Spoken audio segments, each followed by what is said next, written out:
Okay, today is Tuesday, December 11th, 2012. We are at Georgia State University in the Women's Archives part of the library in downtown Atlanta, and we are doing part 2 of Lorraine Fontana's oral history interview about her life and activism.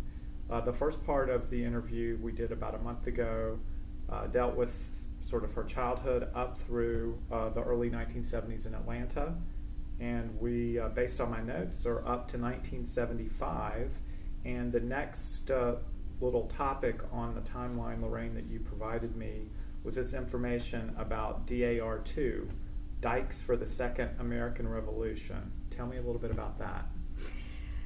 Well, this was a small group of Alpha women who, some of whom, a couple of whom had been in the beginning of Alpha, along with me, who always had a more, what's now called intersectional analysis, and wanted more to talk about and look at the importance of race and class in relation to who we were and sexual orientation, feminism. So we're people who felt that that was all interrelated and wanted very much to have a group that would talk about in a sense of consciousness raising and educating ourselves, but also like what could we do that Alpha itself as a big organization wouldn't do, because it wasn't as narrowly focused. Our interests weren't as narrowly focused as Alpha. So more, anyway, that was the idea of it. And what occurred? Once it was founded, did you just get together and talk? Were there mostly meetings? That's what happened. I left like in '76 to go to law school out in Los Angeles.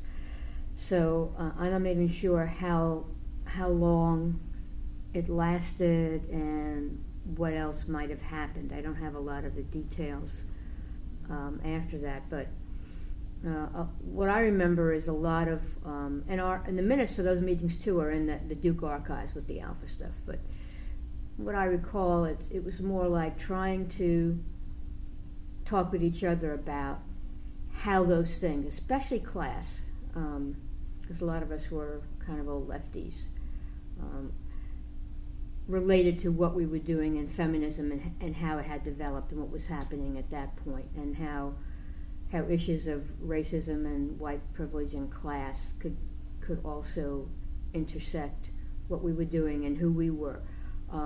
So a lot of it at first I remember is more, again, conscious raising about ourselves.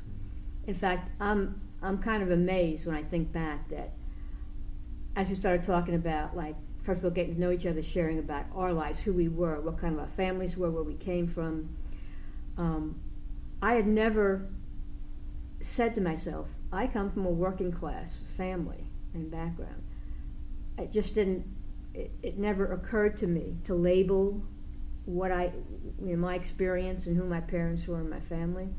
And then I realized, as we were all talking about it, everything, you're working class, you're a working class person, which was, I guess, different from a lot of the women in Alpha, not everybody, but Alpha was seen and remains seen now when you talk to people, and they talk about early lesbian feminists and Alpha and women as, they're all middle-class white women.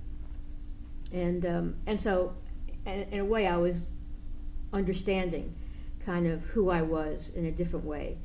And clearly my family was a working-class family. So that was kind of interesting to me, that I had that even though I had read all the stuff around class and everything, I never looked at my own origins and life and my family and said, yeah, that's where I'm from, that's who I am. So that to me was interesting, and then getting to know the other people on those kinds of levels, and then talking more about,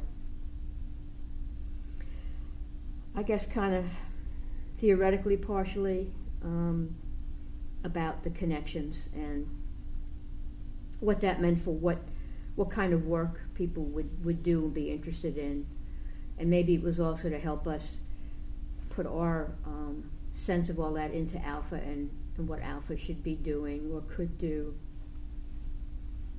How long did this group stay together to have these discussions? Was it short? Well, like I said, I don't know how long it lasted after I left. I mean, so I'm thinking, and I remember, if I said the dates on the timeline, 75,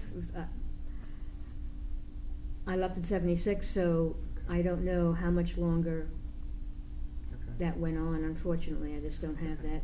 Yeah, and there are a couple memory. other things I wanted to touch on before we get to your move to California. Yeah. You'd also mentioned a couple other community involvement activities you had been involved with, and I didn't know if you wanted to, if there was anything significant that you wanted to make sure you talked about. You talked about the Atlanta Anti-Imperialist Coalition, the Socialist Feminist Women's Union, Black and White Men Together, National Anti-Klan Network, the Food Co-op, Seven Onda, etc. I didn't know if there was anything among that activity that you'd Actually, like to share. the Anti-Klan Network stuff happens, I think, more, I don't know what I put on my timeline, happens more after I get back from California. Okay. And the Socialist Feminist Women's Union, I remember that, because DAR 2 was like the lesbian version of that. It is really, that's who we were, socialist feminists. And so that was, to me, that was related to that, because that's what was happening. A lot of people would get together around that. And now, it's interesting, because I don't remember that as being before I left versus after I came back. So I'm a little... And it may be just the way you... No, the timeline right. is like, again, my memory. But probably it was forming then. And, yeah, that was a mixture of straight and gay women, obviously. Anti-Imperialist Coalition, I can remember, looking back through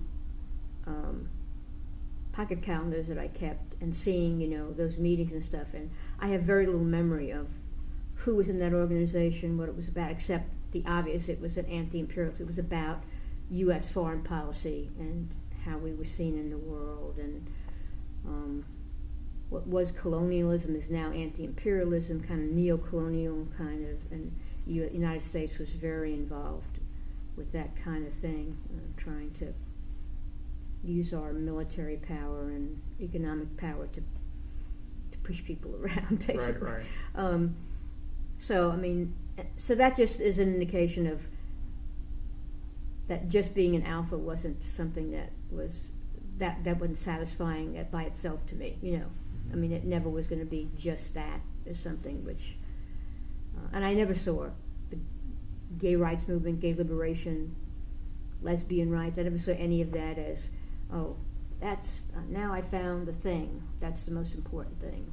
It just wasn't like that. It always was connected in my head with everything else. Because one grew out of another, basically. So that's what those things were about, not that I remember any details about. Well, you do have a few interesting jobs before you left for California that you mentioned having before you left for law school, and they're non-traditional jobs for women. You talk about being a phone installer for Southern Bell, a refrigeration technician for Sears, a technical representative for Xerox.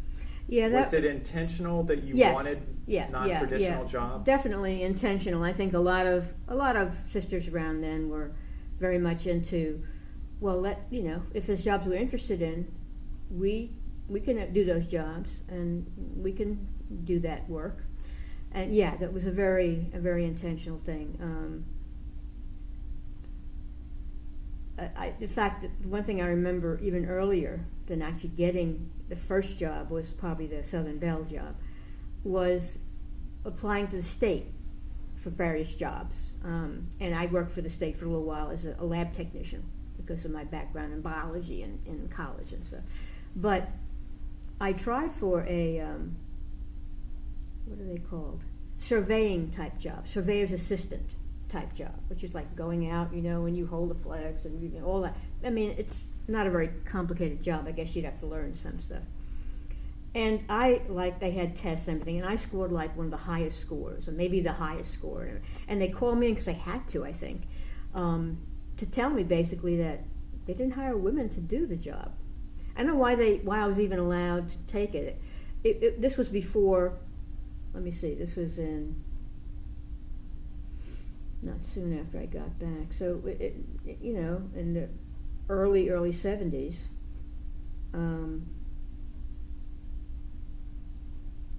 Clearly, I had no understanding of Title VII under the Civil Rights Act, which didn't cover sex discrimination, but I had no sense that legally they couldn't do that, even though that was true by that point. Only later, when I got some legal education, did I go, oh my God, I mean, it was so obvious I could have really done something about that, but I didn't. I was just very amazed, like, what? And that they would say that, and that was it. I didn't, but I kept on applying for other, like the Southern Belle stuff.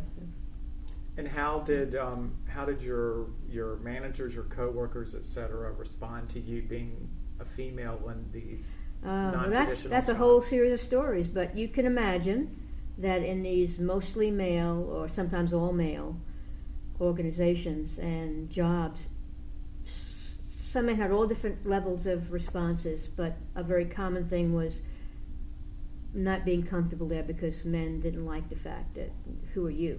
What right do you have to be here? Interesting. Two stories I remember immediately when I think of, for instance, at Southern Belle, it wasn't as much of a how did I interact with other men, because once you got through training, during training there was an interesting situation. They had 3 shifts of people learning to climb poles. Pole climbing school is one thing you had to do to get through, to even do the job, right? And they had 3 different shifts. They have so many people training for this. And I was on, and it was the second shift. It was the afternoon one. But they had one in the morning, they had one at night. And it was all, in fact, it was off West College Avenue. It might be still there, a training center right off. You can go behind the building and you'll see all these poles that they put up. And there were 3 women in the whole class, all the people that were getting trained. And they put one of us in each of the classes. I think it was very purposeful to separate the 3 women and make it as uncomfortable as possible because of how the men would be responding and acting. Luckily, my class, I did not have an instructor who was, at least showed he was, misogynist or didn't think women should do this or could do it. So I did okay and I got through. But I heard about the other woman later, and one woman dropped out completely. The other woman, I think, got through, but I don't know if she ever started working. The woman that was in the class that dropped out was because her instructor was so misogynist. He couldn't, come out and say, I don't want you here, get out, but, made it as uncomfortable and let other men harass. So when you're already you're kind of scared because you're learning how to climb a pole, you can fall down the pole. It's like a real stressful kind of situation. And then they add that to it. So, and I think that was a purposeful thing. So if women had been together, we could have supported each other. So that's interesting. And I think I worked alone because what you do is you get your truck and you get in the morning, you get a thing and you go out. And so it wasn't like I had to really relate to any of the other, except as my supervisor came by to check what was going on or my training or whatever. But I remember in Sears it was a very similar thing, because what they did is they trained people. They had a whole thing in the spring of training people to be refrigeration technicians, and it was mainly to help people. This was a big ice maker that just come in, put in your refrigerator an ice maker, and to hook it up you had to go under the house in the basement or crawl space to put the right connections in for the ice maker. And that's really what we were doing normally. And I remember there, interesting, because I did ride sometimes. I'm not sure if it was during a training period that I rode with men. But in the morning you'd go in and everybody would be hanging out together. And before you got your, here's your assignments, here's your jobs, here's your... and 2 things I remember is, one, that while I was there, I was never going to hear sexist stuff. But I knew so clearly what people would be saying if I wasn't there. And the reason I knew even more than just, of course, that's what would happen, was there were white men and black men. I was the only woman. There were white men and black men who basically kept to themselves. And when they were together in the morning, they're, oh, buddy, buddy, oh, hi, but when you got to just the white men, or when you were riding with one of these white guys to be trained, they would just start saying all this racist stuff. And it was a real clear, like, I would challenge it, and I would question, what they were saying, and then they'd like shut up and never talk to me again. So it was that kind of. It wasn't easy, but if you enjoyed the job, you enjoyed. Did you like the jobs? The well, I bowl tell job, you, or the refrigeration job. With Southern Belle, I really liked it, but I messed up. I really messed up, and it wasn't. I found that later. Compared to some men, which happened to me shouldn't have happened. Again, similar situation. So you have your truck and you go out to, and I had 2 very minor fender bender things, and that was, that I was stopped for lunch somewhere. I was coming out onto Ponce de Leon, if I remember exactly where it was. And when you're stupid enough to have somebody who's waving you through but there was another lane, and I went out, and there was a car, and so we sideswiped. Now, no one got hurt or anything, but I had to make the report, and so that was the first report that I had an accident. And then a very similar thing, I remember it was on West Peachtree, I remember exactly where these things were, did a stupid thing where I thought someone had all of a sudden stopped in front of me and was making a left across, and I had swerved out, not seeing that there was a car who was coming into that lane also. So we again sideswiped. Again, no injuries, no really big damage to anything. But after that, they said, well, we can't have you driving the truck. Sorry, you have to work inside. So they put me in the main frame. I don't know if it exists anymore with the new technology, but where just huge building where all the wires, the pairs will come in and all the phone numbers, and you could go and change them out, and that's what you did. It was so horrible, boring, and it was like, instead of going and driving around people's houses and getting to meet people and selling phones and climbing. So I just quit after that. I couldn't stand it anymore. But I liked the job originally. And Sears, I didn't love the work. I loved the fact that I was doing a non-traditional job. And again, it was having your truck and going and traveling, so you're outside a lot. And I liked that. I didn't like, doing air conditioning maintenance or putting in ice makers crawling under, houses and stuff. But right. Now, in your timeline, right before we get to California, you mentioned some relationships, and let me finish one other thing, okay, since we're on that. Xerox, another example is Xerox, technical representative. I mean, that was a great job. I loved that. Got sent up to Leesburg, Virginia, outside of D.C., to a training school, a fancy place. Where you did all this, learned the machines. You learned a couple of machines, and I came down, and again, you had your own route, whether you were in a car or whether you were walking. I was walking downtown a lot of that time in a walking route. And you had your tools, and you went to people's businesses and maintained and repaired copy machines. So that was great. But in that walking territory downstairs, there was a place where we all had our equipment and spare parts and all that stuff. And people were all the people that were in that region would come, all other men.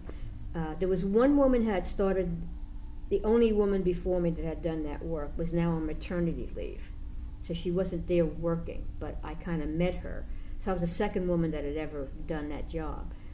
And the men down there were really they were real assholes. They would make quips, they would joke, and one time they did some sexual stuff. They made up something that looked like a woman's vagina, and it was just all that kind of. Luckily, I didn't have to, again, spend much time with them. I was out just right. walking and going to repair jobs and doing work. So, what kind of reaction would you get from your customers when they saw a woman come in to fix their machine? I don't even remember, to tell you the truth. I don't remember. I guess if it would have been some horrible things happening, I would remember, but I don't remember. Probably they were just at first okay, where's your supervisor, or who you with? That kind of feeling. But as soon as I, was able to show them I actually was trained too and knew what I was doing, it seemed fine. So I don't remember any real bad things that way. It's the people that do the work, the men that do the work, who see a woman doing it, who are really if they have that kind of lack of self-esteem problem, they're going to have a real I don't want women to be able to do this. Only men can do this job kind of feeling. So. Anyway, I'm sorry. I just wanted to that's fine. That's fine. So you have in your timeline some information about relationships with Elaine, Corinne, Colleen. Are those all relationships you would like to talk about now that were before you went to California? Yeah, they're early alpha. They're when alpha started. Okay, because you talk about the whole issue of falling in love and the non-monogamy thing of the early 70s. I just wanted to give you a chance, since we didn't touch on it in the first interview, to talk a little bit about some of your relationships with other women in the early 70s here in Atlanta. Well, when I came out, meaning said I was a lesbian, said I was gay back then, gay. I hadn't had sexual experience with a woman yet, and that came out. Elaine was the woman who brought me out sexually. In fact, I was still living in the household of women who were graduate students at Emory at the time. And I came out while I was a graduate student at Emory. And at that point, yes, it was very politically correct and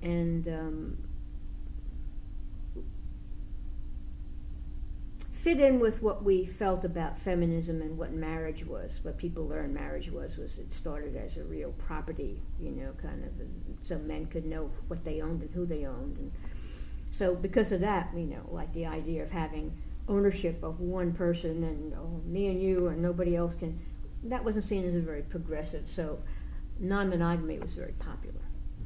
And so I had, not only Elaine, but a few other women, and I lived with some of those women, had, kind of relationships, sexual relationships, and then is when the first time I fell in love, which I didn't even know what that felt like until it happened. And then I realized at that point that I really could do a lot easier my own self with just relating to one person and being monogamous. And so it was more like serial monogamy, because those things would end. I wouldn't want them to end, but they would end.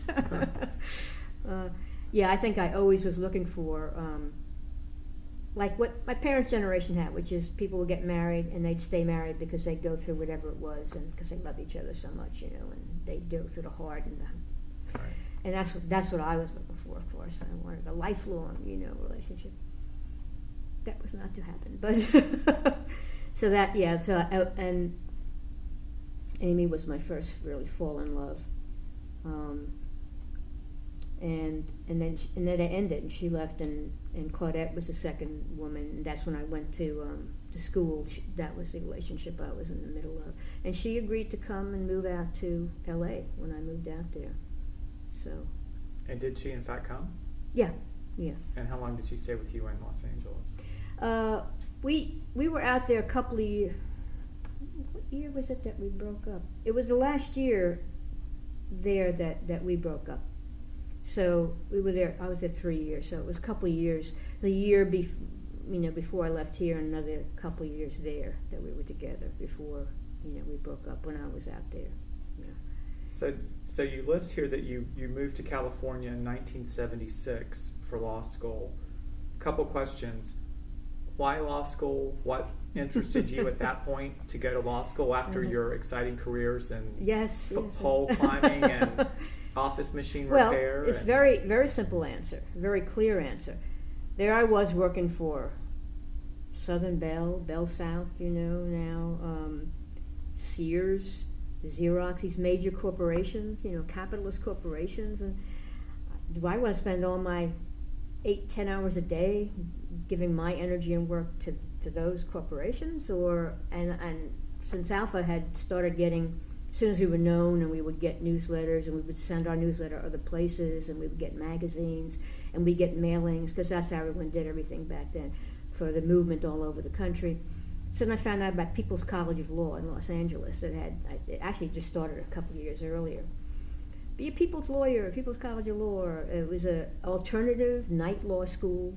Wasn't a lot of money. It was unaccredited in California, but it was a real progressive law school because it was formed by National Lawyers Guild, the Black Lawyers Association, La Raza, the Asian Law Collective. There was a whole set of progressive legal organizations that had formed a school. And the object was to train people to be people's lawyers in do constitutional law, poverty law, public service law, that kind of stuff. People who are interested in that, and who couldn't afford to go to law school either, who would then work during the day and go to school at night.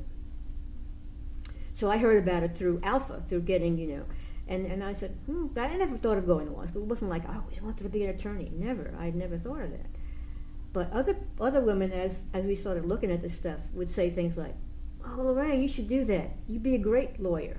Yeah, you'd be a great lawyer. They meant I'd be a great trial lawyer, someone who likes to talk and thinks they're right and can argue people down to the ground, and because I was very opinionated and very, and would argue, so I thought I'd make a good lawyer. And it was like, it just clicked. It was like, wow, People's College of Law, and I didn't have a sense. I didn't have a counselor to talk to about, like, what it really is to be a lawyer. What is that like?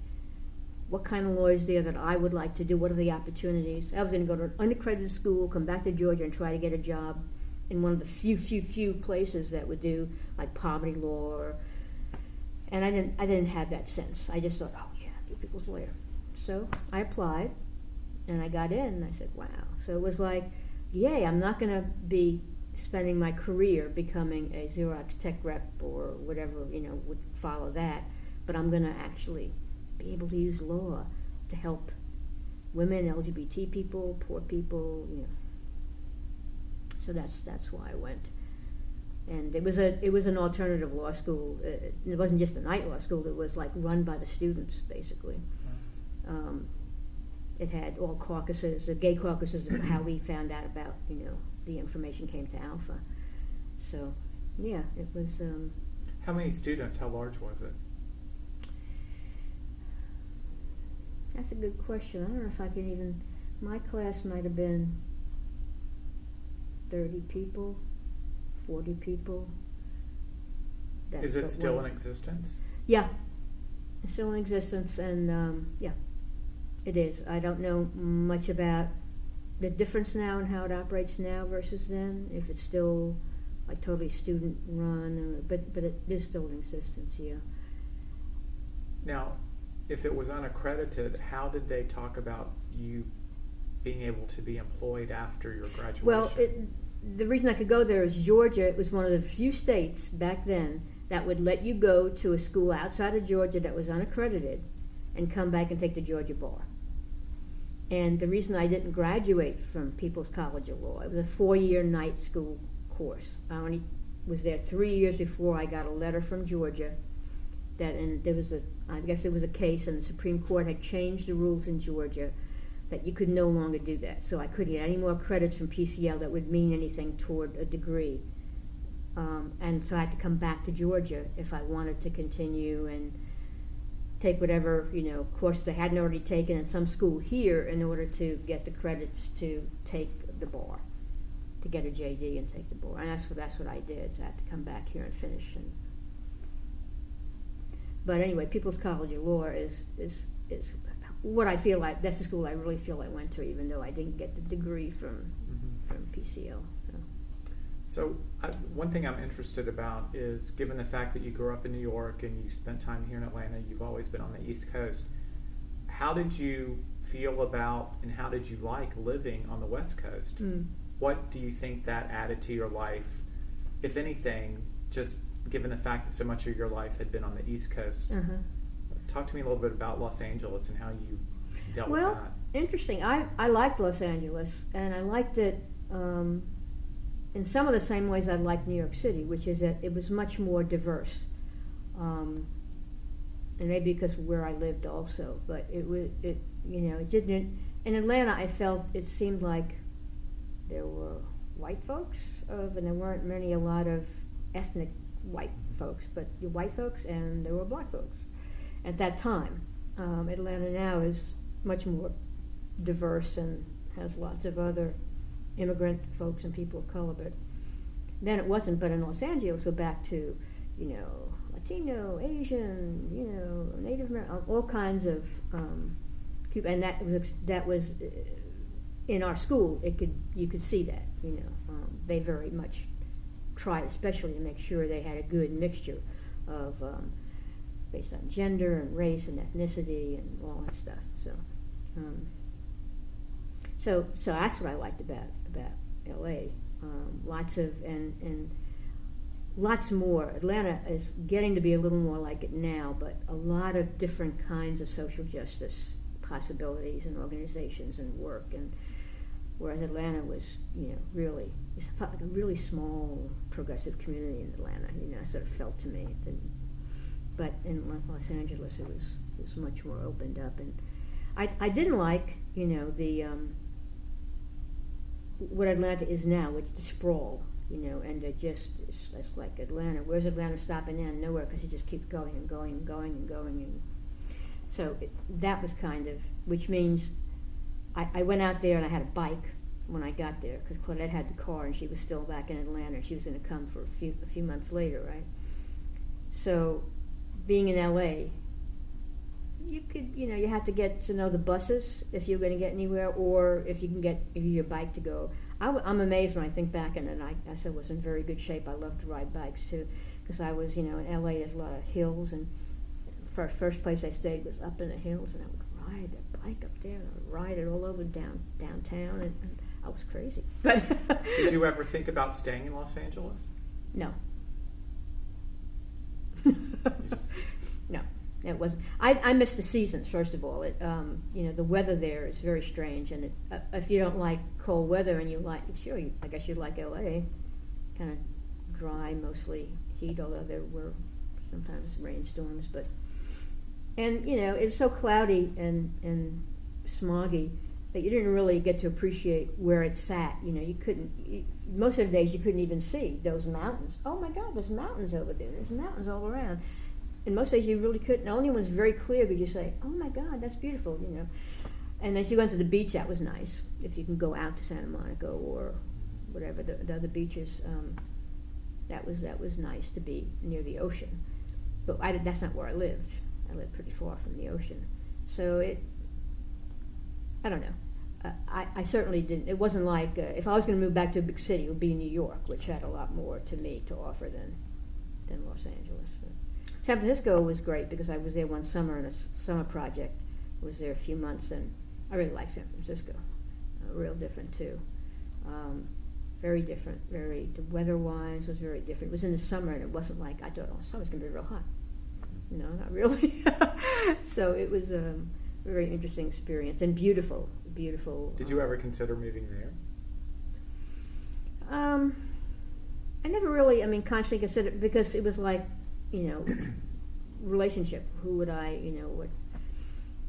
It would have been a consideration, like if there was something happened that I could get a job there in San Francisco I don't know, I might have. It's not like it wouldn't have been a great place, to live. But I guess I had no connection with like why I would be there.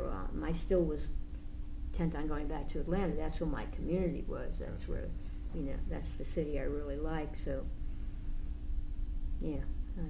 Okay. So you come back to Atlanta. You finish your law degree, and talk to me a little bit about some of the jobs then that you started after finishing your law degree. Yeah. Once Well, you got the back. problem is this: that now the reality of, first of all, I know a little more about the law, and do I want to have my own practice? Because I couldn't get a job. I couldn't get a job doing what I wanted to do. I didn't want to just go. I certainly wasn't going to do corporate law. Wasn't going to just join a big law firm. I didn't want to do that. I'd gone to PCL to be a people's lawyer, which meant to me doing constitutional law, or maybe, especially in the women's community, doing cases involving discrimination against women, LGBT folks, doing constitutional law, doing public interest. And there's nothing like that in Georgia except legal services, legal aid, poverty law. And I couldn't get a job. I was, going against people from accredited schools from all over the place. And so there I was, like, just getting whatever job I could. Well, I took the bar, I passed it, but, I still couldn't get a job.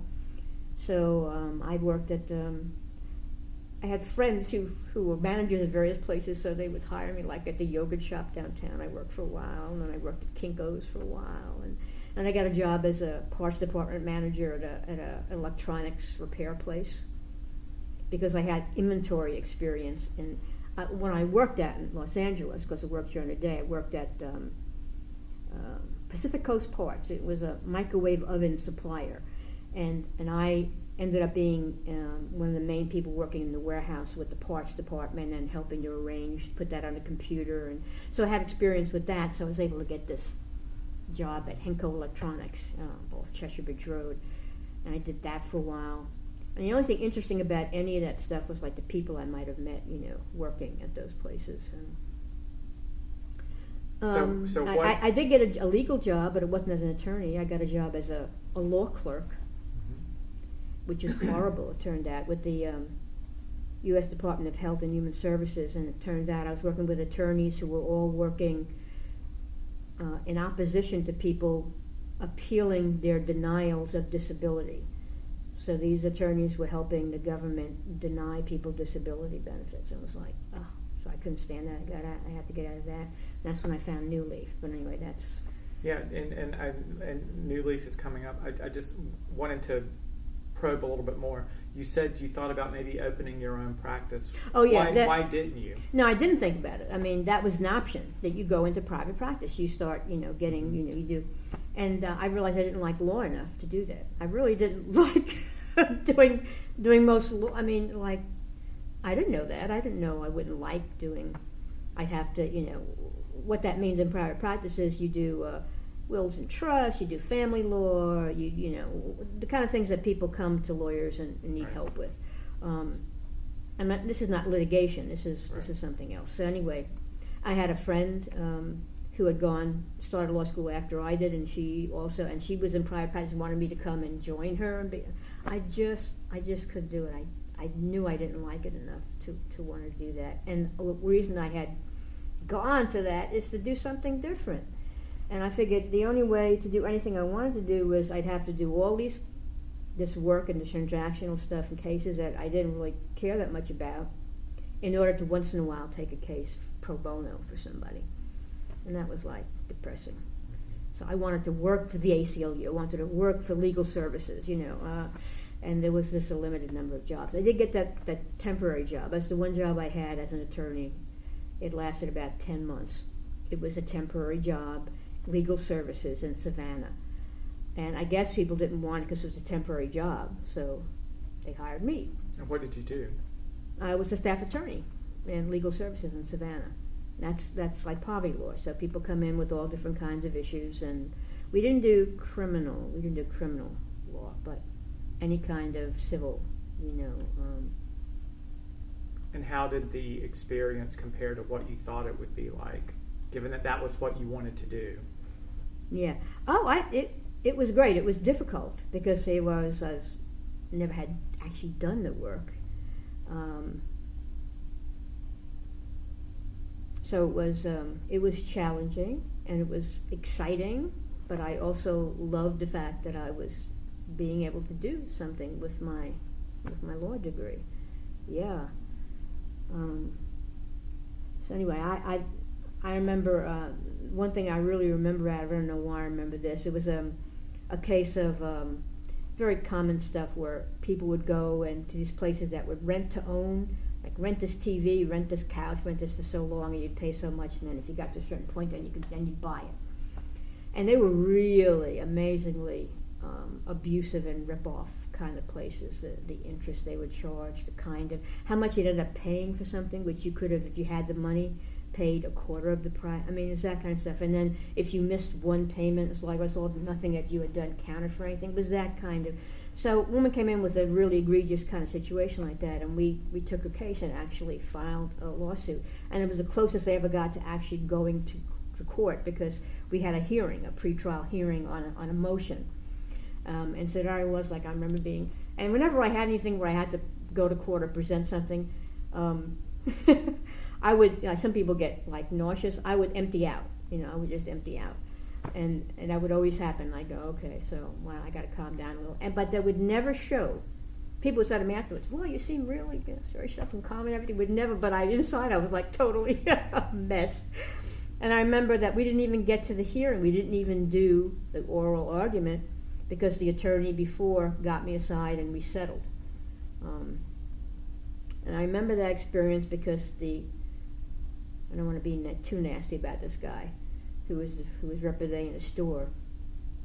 The word I was going to use was asshole, because it was unfortunate. The way he was trying to get on my side and see if we could settle a case, is telling me how brilliant I was and how, to become a lawyer, that's a very small percentage of the population. You're a very special kind of person in this world. It was that kind of it was like I was like startled, like, what the hell? You're saying I'm just this wonderful, I'm an attorney. You're an attorney. Let's just talk on the level of we're attorneys. We know what, it's like, oh my God. And so it was kind of like the feeling you get of why people don't like attorneys. So anyway, Wow. So even with that, you have to deal with, when you go to court anyway, you're dealing with, the So then, attorneys for the other side. given your short legal career there in Savannah, Yeah, really. your next adventure was with New Leaf. Talk to me about New Leaf, the company, what you did there, and from your timeline, it looks like you were there from 1986 It's like to 12 1998. years. So that Yeah. was a big chunk of time. Yeah, and I found out about it because of a friend, a lesbian friend of mine who worked there. And she said, oh, New Leaf is a great place. And what New Leaf was, at that time, was fairly small. It was again, an alternative kind of workplace where the people there kind of ran it and owned the company. And it was a wholesaler for books mainly, but also tapes and then sidelines eventually, in the area of metaphysics, New Age, holistic health. It was a very specialized company. And when I heard about it, I was doing one of these jobs, like, if I couldn't get a job, kind of job, and I didn't get accepted. I got interviewed and everything, but no, sorry, we're going to check somebody else. And then a year later, they were looking for somebody again, and I reapplied. Now, between the first and the second, I think the change that happened was I had started into a recovery program in Al-Anon, because I had been in a relationship with an alcoholic. And because now, for the first time in my life, really, it seemed like I was really looking at myself and me, what was going on with me, and what I needed to change, etc. When I went back to the second interview, I think somehow the whole feeling was different, and they went, oh, and then they hired me. So the guy who ran the place, started it, was a Sufi, and it was again, this very alternative kind of place, and probably more different kinds of people worked there than I'd ever seen any other workplace. Where was it located? Originally, we were out Footland Industrial Boulevard, just outside of 285 and to the west, southwest. And then we bought our own warehouse, and that ended up being in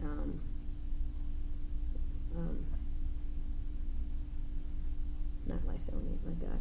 If you go further out, I-20 to the west, you get to Douglasville goes in the south, and this is, can't remember the name of Lithia Springs. Okay. It's in Lithia Springs. So we were out, I don't know, even further out there.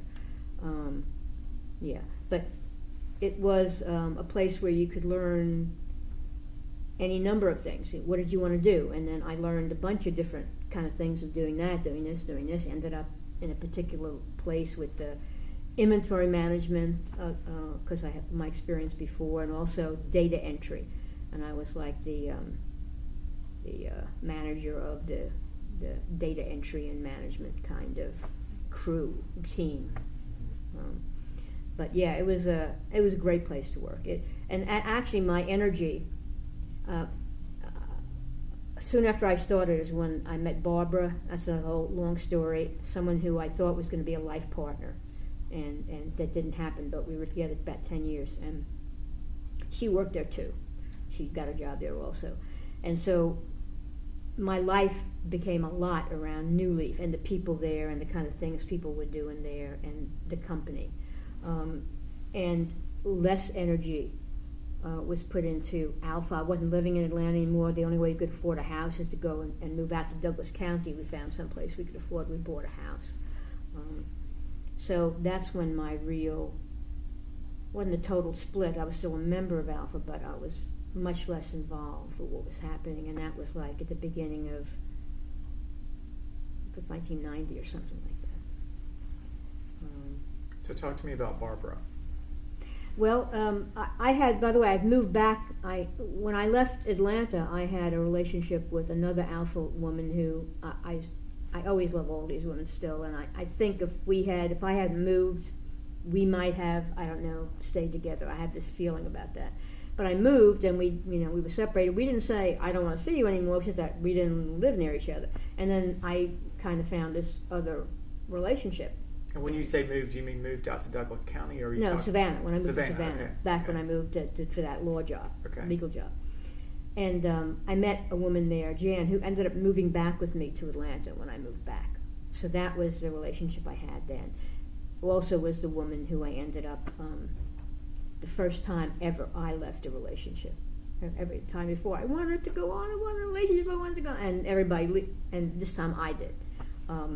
And it was a lot around my inability to deal well with where she was, and found out soon enough right afterwards that she's an alcoholic, and she went into recovery, and that's how I got into Al-Anon.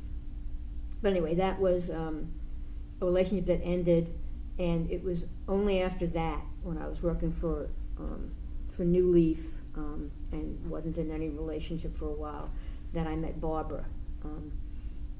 And again, it just was a relationship that I thought would go on, and it looked like that to me, because after 3 years we decided to have, during one of the Gay Pride whole union ceremonies, we took part in that. We have pictures of all that. In fact, we were the picture that AJC put on the coverage of the whole thing. It was us, and I still have that newspaper article.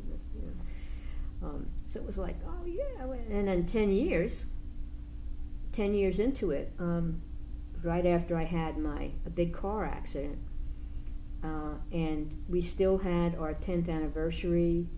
If I was still in a wheelchair, if I was on crutches at that point, but anyway, we had a big bash at a restaurant. We invited, friends and family and everything. So we had a 10th year anniversary, and there's a whole bunch of stuff that was still happening at that point that made me feel like, this is terrible what we're going through now, but we're going to get through this. But that was not to be. So it was one of those things where, how did my parents do this? How did they go through when they have problems and they don't feel like, instead of just leaving, they stayed together? Now, a lot of people look at that and they go, that's terrible. People made to stay together because they felt like they couldn't get divorced. On the other hand, they really, and when at the end of their lives, they really still love each other, and they had, so that's what I wanted. And Barbara obviously did not want that. And about a year after my accident, and when it was a very hard situation for her to get, because I was depressed, I was in a very bad place, she said, I can't do it anymore. So the accident, you think, was the precipitating factor for the breakup? I always thought that was a key thing because of what happened to me and how difficult everything was. But clearly she thought differently, and it's interesting how, in lesbian relationships, what is there to, a marriage vow and a marriage certificate and a wedding and all that at least gives you some kind of, this is serious, this is like, we just, we have problems, we don't just immediately. And I didn't feel that way, so we went to couples therapy. We started couples therapy. But before long, I was going to a session, and she had talked to the therapist by herself, and she was telling me she was leaving. So it was kind of startling. It was a very sudden thing to me, but for her it wasn't at all. She said after the 3rd year, she knew she didn't want this to be a life relationship. Now we were together almost 11 years. So that was a startling kind of, thinking about it, I don't think it's that different, I guess, and people have been married a long time and get divorced. I can never understand when I heard somebody married 25 years and getting divorced, I go, what? Why? What's that about? This was less than that, and, it was surprising to me. So I think what it is my background and history said, this is what I'm looking for, this is what can happen, this is what I want. And then when something else happens, I kind of my perception was totally colored by that. So my perception of what was happening in this relationship was real different from Barbara's perception of what was happening. I didn't know that until the end, when the sudden, departure, and I kept asking, like, what, how long have you been feeling like you don't? She said she stayed with me after the accident only because she felt she couldn't leave me, because I was in a wheelchair for a while. I couldn't really go to work for a while. So she said, I have to stay with you. I felt like I had to, so that was like, wow. A lot of things happened. That's a lot of things happened. And not only my injuries, but I found the insurance I had. We didn't have like company-wide insurance, but you were allowed to have like a fund that you could use, or they would bring in sometimes a company that would say, this is the kind of insurance we have. Anyone who wanted that could get that insurance. And that's what I had done. So a big bunch of us at New Leaf had bought insurance through a West Coast company, because it had alternative kind of, you could get paid alternative kind of treatment stuff. So a lot of us liked that. And turned out it was a quackery kind of thing. They were being sued by the federal government. And I found out after they weren't paying my bills in this horrible, and we had a lot of brain injury and. Like, do you want to talk about the accident or not? I mean, if you think that's relevant, or it was a serious accident, a car accident, I take. Yeah, in fact, and because of the traumatic brain injury involved, I don't remember that day. I don't remember about 10 days after that either. My earliest memory is breaking up, and I'm already in recovery, in the hospital in recovery. And that's an interesting memory. It's like, where am I? Uh-oh, something is wrong. I mean, I had a bad hit here. That's why I lost hearing in this ear. I have tinnitus, and I had some memory problems and some other stuff that involved getting that brain injury. I had a epidural hematoma, it's called, and everyone who looked at it later, the doctors who would see me when they see my medical history, they go, wow, you're lucky. Because if I hadn't had my neighbors right there seeing the accident, it happened right at the end of our street. We live on a dead-end street, and I was going back to work in the middle of the day. I don't know why I'd come home. I had come home for some reason, and I was going back to work and entering onto this two-way street in Douglas County. And from what the report said, the accident report, I must have made that left turn out in front of a pickup truck coming. Why I would have done that, I have no idea. I'm not usually like a terribly, stupid driver. I do know that it was raining that day. Who knows if it had to do with lights not being on. So I have no memory, so I have no sense of. But the only reason that I'm here is that my neighbors right on the corner heard. They were home during the day, number one. They heard what happened. They immediately called for emergency vehicle, and they got their stuff. One of them was an EMT, and one of them was a nurse. Oh, wow. And they came running out to the two vehicles, because the other guy had been sent through his windshield. And he, the man in that family, was the EMT. He came to me, and he said, well, first I have to get you breathing again. So, I shouldn't be here, really, except for that. And they came immediately, because they had the people that came actually were the fire department who brought me to the hospital, because they're just a quarter of a mile away. There was a fire house, and they got me there very quickly. So whatever they had to do to stabilize me, and then do an operation to stop the bleeding, so that and that's why I'm here. So then, when you were in the hospital, did your parents come down? Did you and Barbara have medical powers of attorney? Was she making your medical decisions? No. Can you talk a little bit about that? Interesting. I have no idea. I really don't. And whether I ever asked about it and don't remember it, I don't know. But I know that, no, my parents did not come down.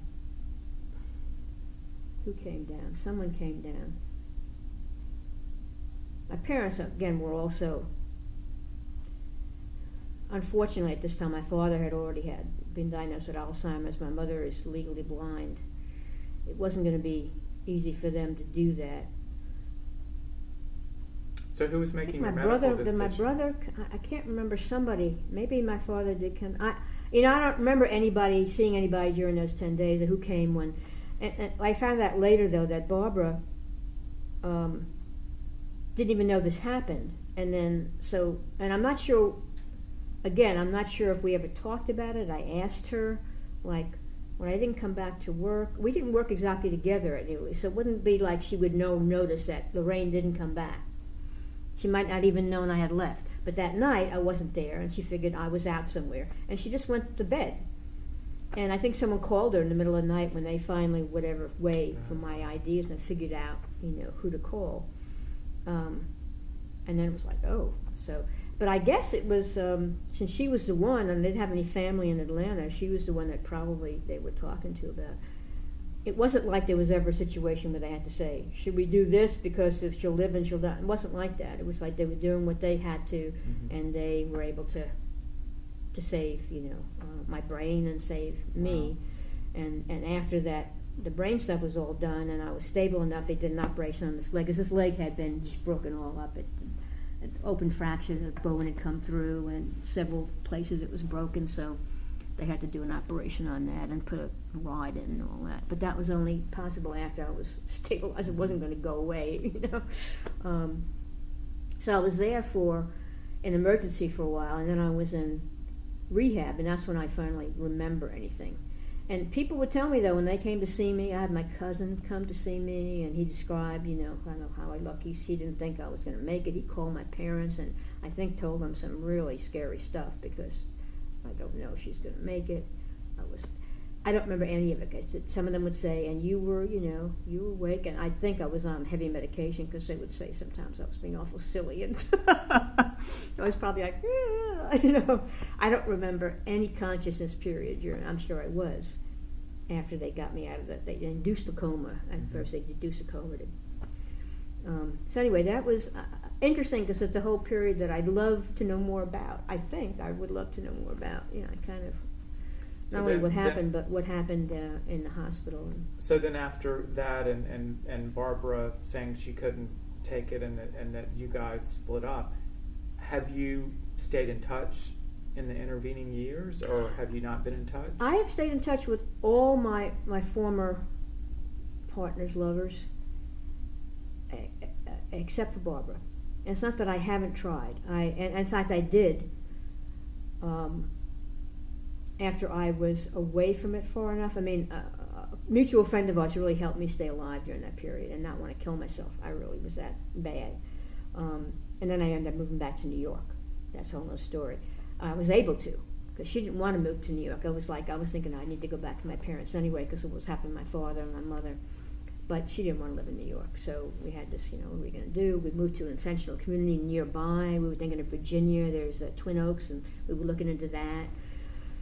But that didn't happen. Now I could do it. Now, and in fact I couldn't stay in the house because I couldn't afford it myself. I had to, I was paying now the mortgage myself on a house. So I moved to New York. But anyway, what was that? The beginning of that discussion? I'm sorry. Was it bad? No, I was just saying if you had stayed in touch, and you said, oh, Barbara, yes. Not with Barbara. And so I didn't want to at first, but then I definitely did, and I wanted especially to have more reconciliation and more like understanding of what really happened. Why is it? Why did this happen? And help me understand what I was so blind about and all that stuff. And I wanted to have more discussion, and that really never happened. We were still working together, by the way. After my accident, when I finally started working again, she would drive me to work sometimes, and then when I finally got to be tested enough where I could drive myself, I did that. But it was hard because we were back at work together. I was still very depressed, and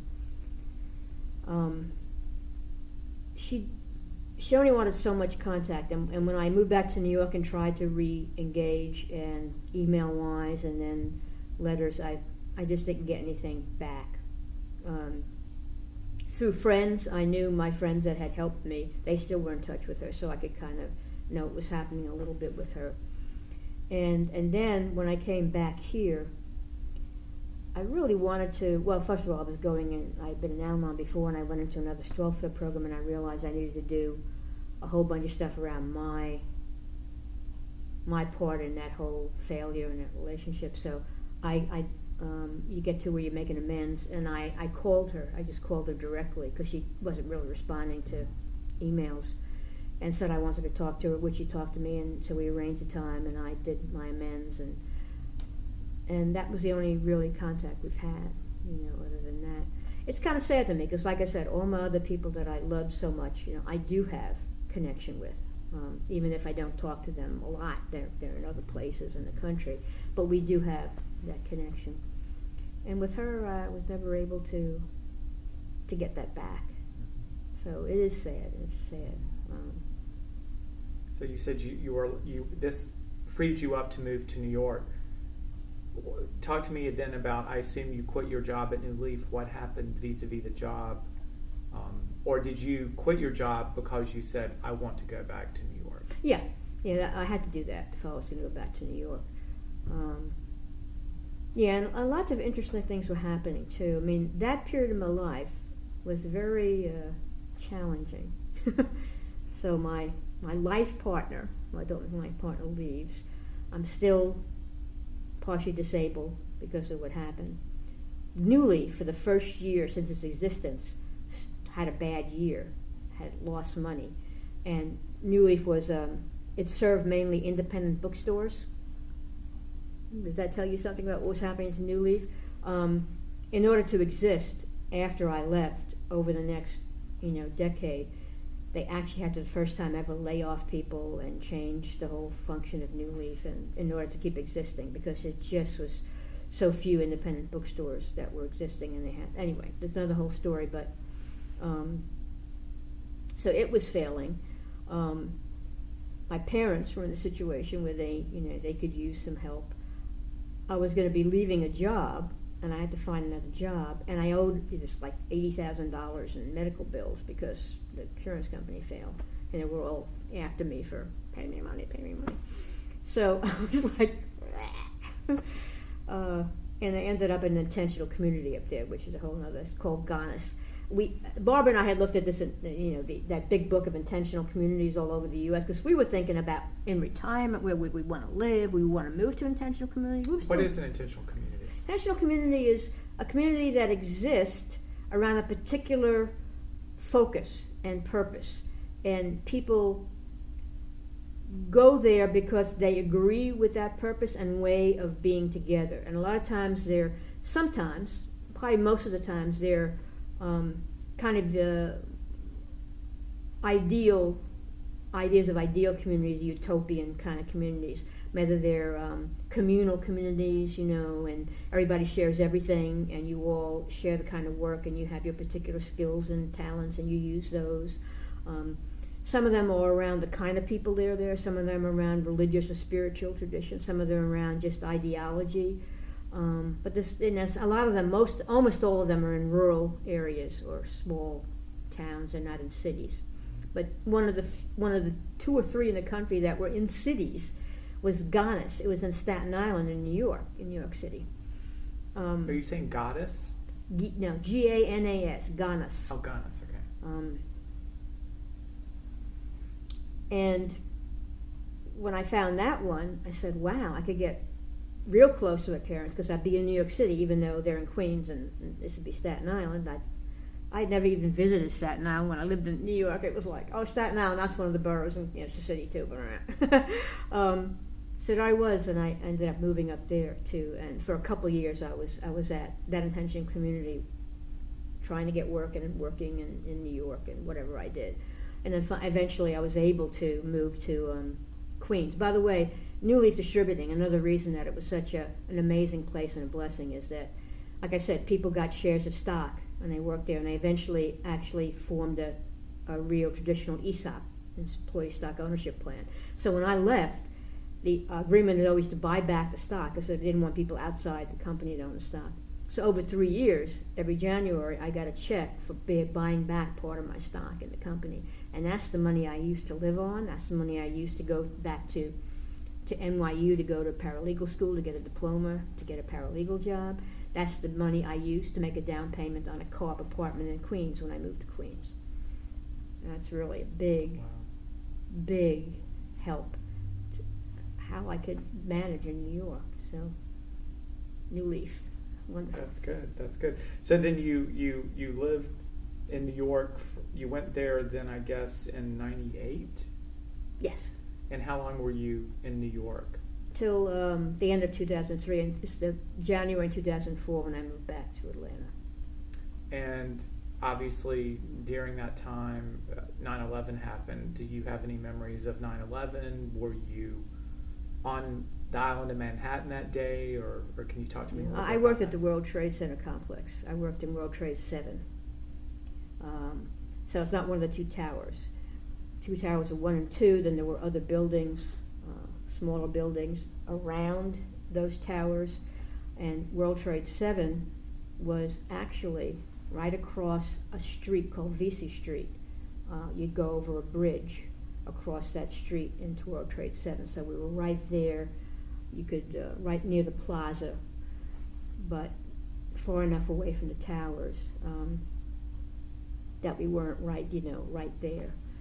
And I was at work that morning. I come in early usually, so had that.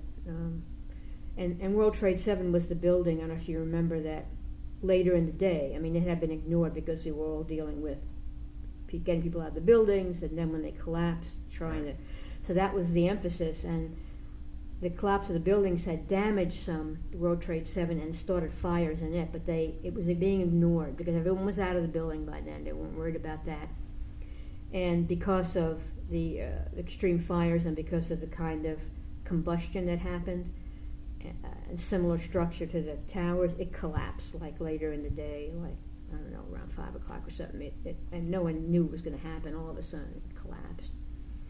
So that was my workplace. So were you in your office when the planes hit? Yeah. So you heard the explosions and noise? Wow.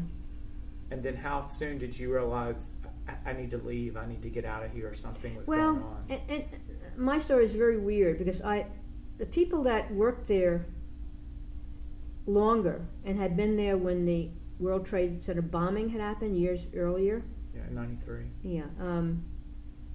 Well, first of all, we heard this. I worked in a cubby, and it was in the middle of the office. It wasn't in anywhere near a window or anything. But we all heard like something like, what the hell was that? First of all, people thought, oh, some big car accident, but it seemed kind of loud to me because we were kind of high up on the building. To have something down the street make that kind of rumble and noise. So everyone was saying, what the hell was that? What happened? And some people, of course, who were near windows were looking out, and the people that had windows facing the World Trade Center towers started yelling, like, oh my God, come here. And everyone rushed to that office and saw what was happening. Not what was happening, saw a building in flames, and it was pretty amazing. In fact, the one thing that'll bring me back to that and set me off in some kind of an emotional connection now is if I see a scene that really depicts it accurately, or I see a scene of a ticker tape parade or something like that, because beside looking up and seeing the smoke billowing out and that damage and all that, the fire and stuff, was seeing paper flying through the air everywhere. I guess because of wherever there were big, it was an office building, and there probably was storage of a lot of paper wherever the planes actually hit and went through. So there was it was like a ticker tape parade in hell, that idea. That's what I remember, just flying through the air constantly. And we were all like, of course, people thought, again, some plane, because we didn't really think clearly. We saw something that was horrifying. We didn't think this is too big for a small plane. We thought some small plane, that flies somewhere near, had lost control and had flown into the building. Oh my God. And then everyone thinks, how are people going to get out? Well, some people immediately who were there in '93, they started leaving the office. And I'm going to myself, no, we shouldn't leave the office, because you're going to be trying to get out now. The entrance is toward the plaza, where everybody is rushing away, and people are getting out of those buildings and trying to evacuate and get out. And there's going to be, you already hear the fire engines coming. So you don't want to be in the middle of me just causing a lot of, we're safely away, there's no reason we need to, that was in my mind. I said, I'm not leaving. Everybody, who was leaving, I'm going, no, I'm not. So I go back to my desk and I said, I got to call my mother's nursing home to let them know, to let her know, because they always have the TV on all day for them there, and they're going to see this stuff. And she knows I worked at the World Trade Center, but she doesn't really know where. So I'm going to make sure she knows. So I called, and tell them, make sure she knows I'm okay. And so I'm just thinking, we need to put on the radio. We're trying to listen. People listening to everybody on the radio thinks also it's some kind of, they don't know it's a jet that had, some kind of plane had, accidentally. And then we hear the second, like, oh my God, what? Everybody rushes back, of course, and there's the other tower.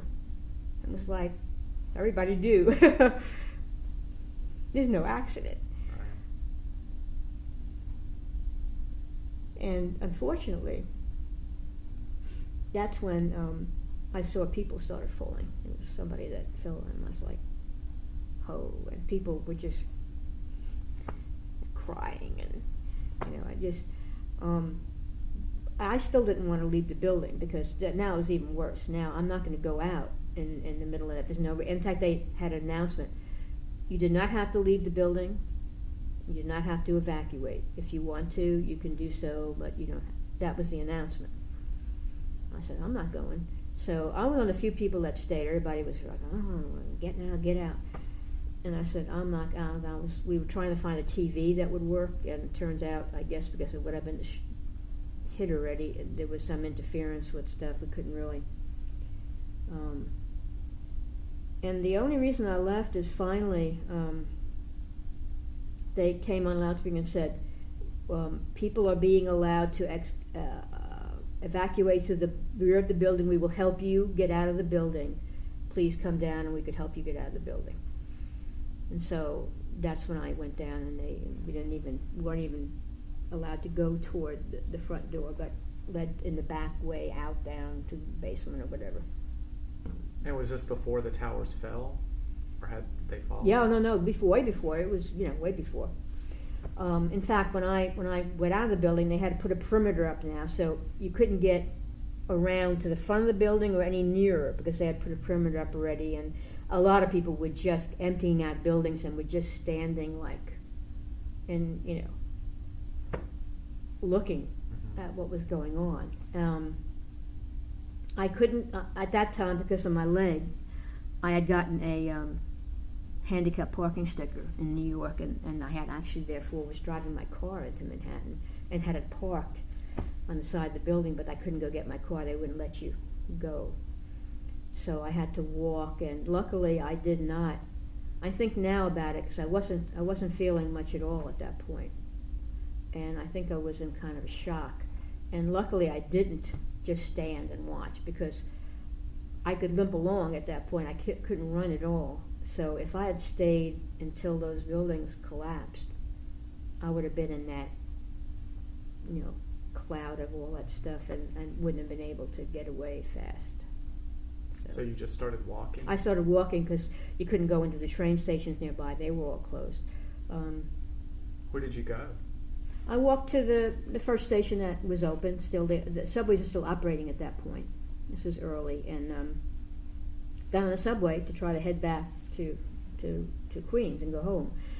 But then, about halfway into Midtown Manhattan, that was it. The subway stopped. It wasn't going. Well, people go, why? It took a while for it to start again. I said, what's going on? Everyone was wondering, why are we not moving? Nobody's saying anything to anybody either, because everybody, most people know what happened, but I don't know what's going on. No one's talking to each other. Then they finally say, please exit the train. No trains are moving. You will have to. We think it's because of, this, what they're trying to, all the emergency stuff that's happening. They're trying to find out what is happening. They don't know if any other terror attack's going to happen. So they just tell us that. They don't tell us no buses, no nothing. So, you can't get out the bridges, but you can't do anything. So we all go upstairs, and then everybody finds bus lines that are going to where they want to go and gets on the line. Now there's long lines at the buses. And who knows how long I was there before some guy comes running through the street saying, no buses operating, no buses operating. So now here we all are, kind of. And if you live in Brooklyn, I was down near Lower Manhattan originally, and if I lived in Brooklyn, I kind of walked across the bridge. But I'm in Midtown. I'm not near 69th Street bridges where the bridge to Queens is, and I'm way in Queens. I mean, there's no way I can walk home with my leg. So I decided to try to call my cousin Blanche, who works in New York also. I don't know her address, though. I don't know where she works. That's why she works in Manhattan. And I said, well, I could at least go there and hang out in her building. I'll be, long lines because cell phones aren't working. We don't know what happened. Nobody in Midtown now. And I don't know why. It was like, if I had looked back, would I have seen? I don't know exactly what the timing was when I came out of the subway. It was probably too many tall buildings, you wouldn't have seen anything anyway. But even after, I know now when the towers collapsed, nobody was like saying, oh, you know what happened? No one was saying that to each other. I mean, it was very strange. I didn't know that happened until I got home. So I'm thinking I'll just go to my cousin's. I'm going to wait on a long line, finally get to the phone. No answer. She's not answering. I don't know what, she just isn't answering. So I can't just hang on the phone. I have to hang it up. When you get on the line again, whatever, so I decide, okay, I'll just walk again. And then by the time it's getting near lunchtime, so I decide to just sit and have some lunch. And then I'm walking some more, and I realize some people are going down into a subway now. I'm not even sure where I was by that point.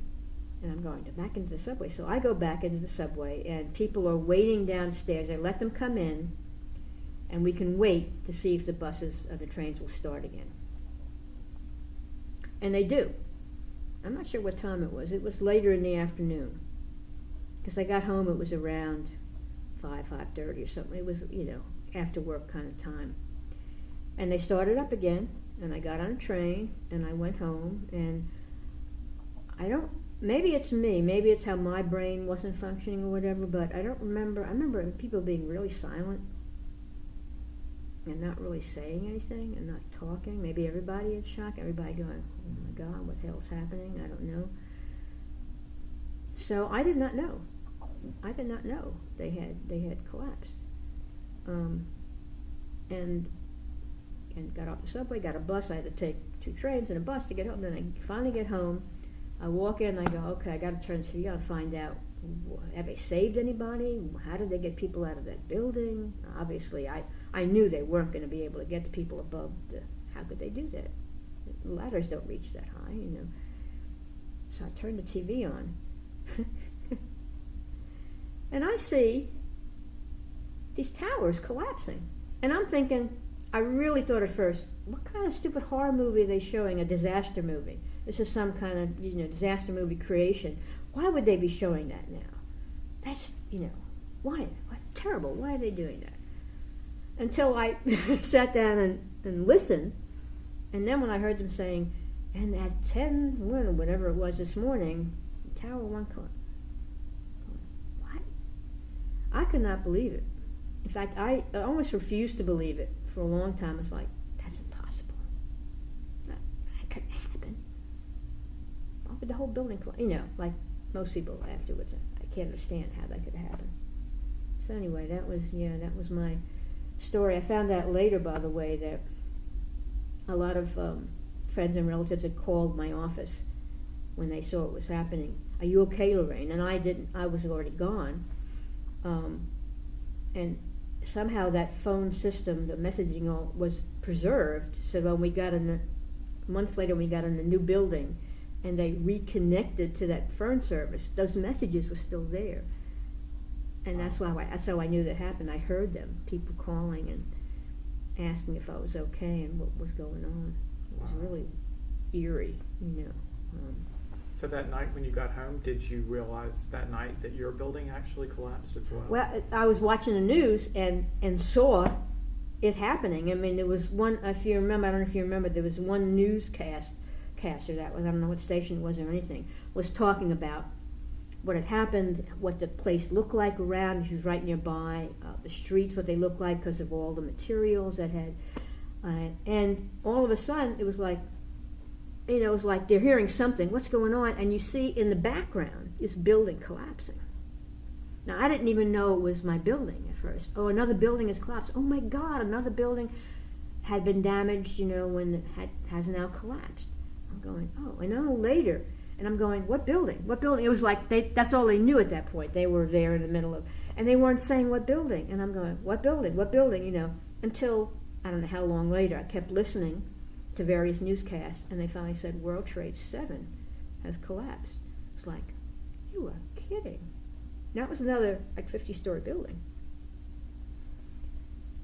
There's all our, I mean, I think some people had enough sense to think maybe we aren't safe here, even though it looks like we are. I thought, no way, this building's fine. Like, I thought the World Trade Centers were at least going to be there. Wouldn't be fine, but it's going to be a disaster. But they wouldn't be, you know, on the ground. So I didn't even think of, like, what could I take with me that I might want to keep. So everything was there. Everybody's stuff that was there, and all our work. A lot of it hadn't been backed up. It was everybody in that building too, you know, not expected. And what organization were you working with at World Trade Center? Equal Employment Opportunity Commission, EEOC. Yeah, so it took us a while to even get into a temporary location. We got a few office rooms in another federal building downtown, just north of where the Trade Center is, or was. And that was months afterwards. And then we finally moved the next year into a new office down at the very bottom of Lower Manhattan, not far from the, south of Wall Street, not far from the Staten Island Ferry. That's where the new office was. But yeah, it was so many stories around that too, so many stories. There was a guy that, one of the rescue workers, he was a retired fire person who had come back to help. You know, many people did that, and was, you know, what they were doing after the first few days where they weren't looking for people anymore, they were finding things. And he found, and there were federal people already on the ground. They were telling people what should be saved. They were trying to figure out what are the parts of the aircraft, what can we tell from what happened. And this guy found what turned out to be one of our big EEOC emblems, which is on the wall inside the building. But it was, you know, this metal thing, and it had been somewhat damaged, but you could see clearly that's what it was. And he saw it, and he said, and the guy came over who was checking all this stuff, and he said, okay, let's throw that away. You don't have to keep that. So I originally just tossed it in the junk pile. And he said, then later I thought to myself, you know, somebody worked in that office. They might really want to see that. So he went and took it back, and then he had to call several times to try to find out where we were, and ended up bringing it back to the office. Yeah. That's amazing. Did it get put on the wall then? I don't remember where it got put, but yeah, it was kept somewhere. That's amazing. But Wow. this guy was amazing, because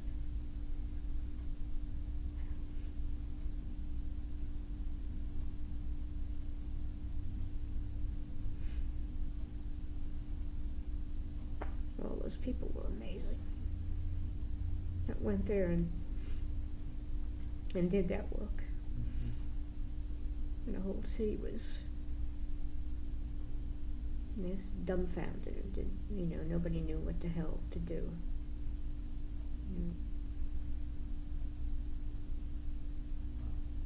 Yeah, instead of just saying dumbfounded, and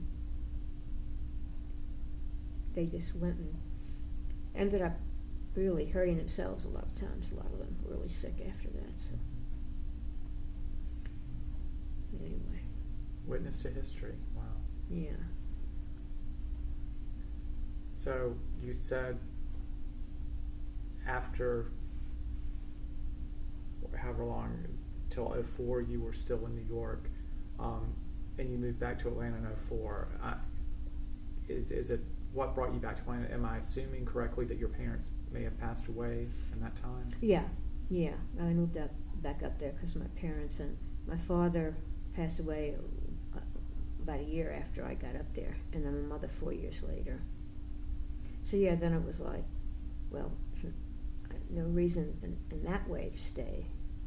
I had a brother up there, but we were never, it's not like we had a lot to do with each other's lives. We weren't that close, so I pretty immediately said, I want to return. Now, Well, if I had made, I'm curious though.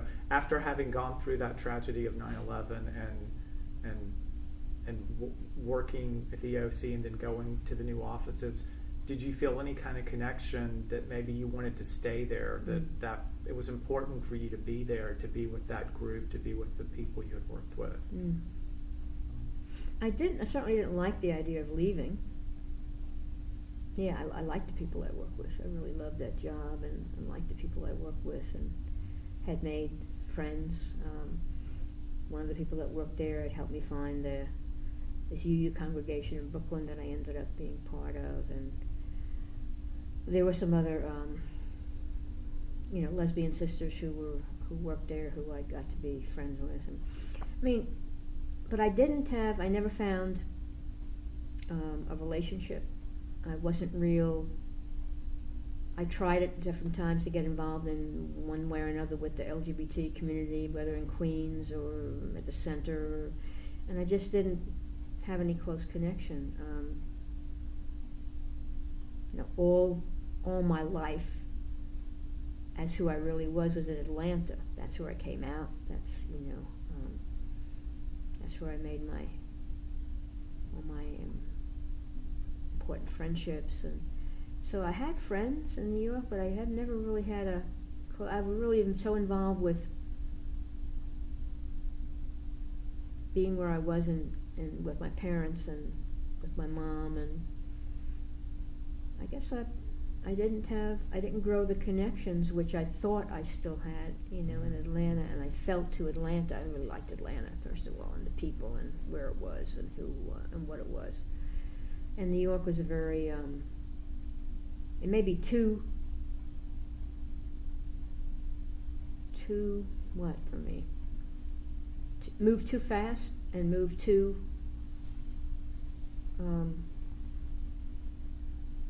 the pace was not my pace, even though when I came down here, people thought my pace was terrible because I was like a New Yorker versus, what a Southerner would be like in terms of talking and action. But I think I felt more comfortable here with how people were here, how people related to each other, the pace, and I don't know why, that's just, that was true. And so it was still like that, even though I miss on a lot of things I love about New York City. You're not going to find the stuff, some things in New York about New York City you'll find in LA. You won't. You will just never find that. And yet, I felt I wanted to get back to where I had grown up, really grown up and become myself, and found so many all my relationships that I had in my life, my loves, all my were in Georgia. So I guess it made sense to think I wanted to find that and come back. I think back and I go, oh, do I regret having come back? Sometimes I do, sometimes not, because I'm thinking if I stayed in New York, I would have kept having a wonderful job at the EEOC.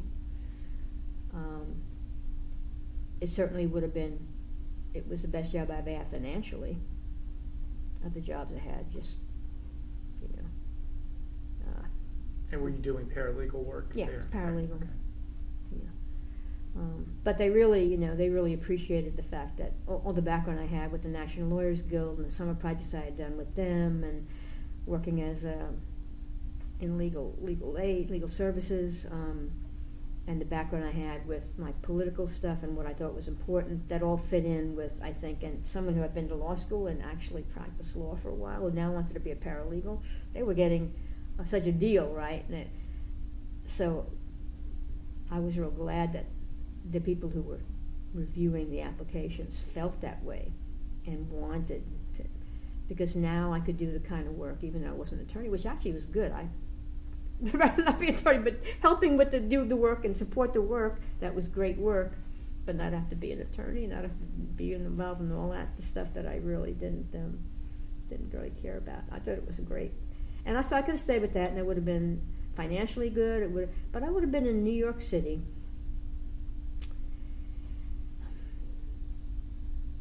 Maybe I'm a small town person somehow in my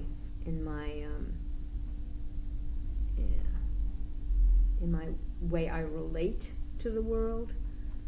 I don't know what that means except to say that there's too much. It was like, and I tried, like I said, to go here, to go there. I never felt connection with anything. Maybe because I didn't just take life long enough. The most connection I had was with that congregation, doing that congregation. And it was a Weaving the Fabric of Diversity was a social justice committee kind of thing, and that's what I was on. So that was where I had the most connection there. So I was sad about leaving that and about, the workplace. But the pull to come back here to where I had come out and grown up and where my life was, that was much greater. It was interesting because I think about it now, I go, boy, my life would be real different if I stayed in New York. Wouldn't that be good? I don't know if it would have been good or not. I'm not sure. Interesting. So you arrived back here in 04. What did you do? Did you start looking for work, or had you lined up a job before you returned? I want to ask you something.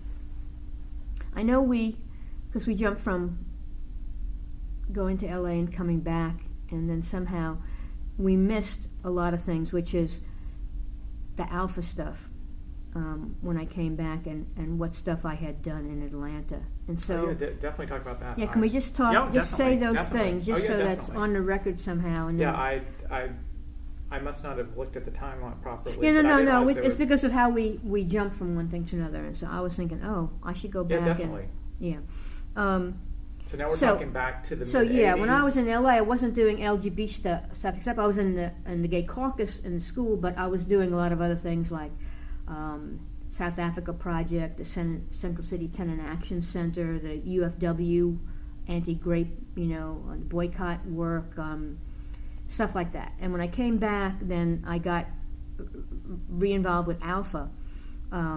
Working-wise, I was working still legal stuff, like the National Lawyers Guild had a thing called a National Jury Project, which had several offices in the country, and I managed to get a job in the Atlanta office.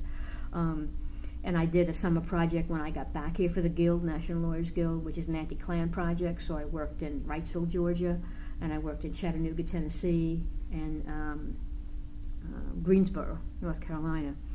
So I was doing that kind of work. And that's during the time I got that one job, in Savannah too.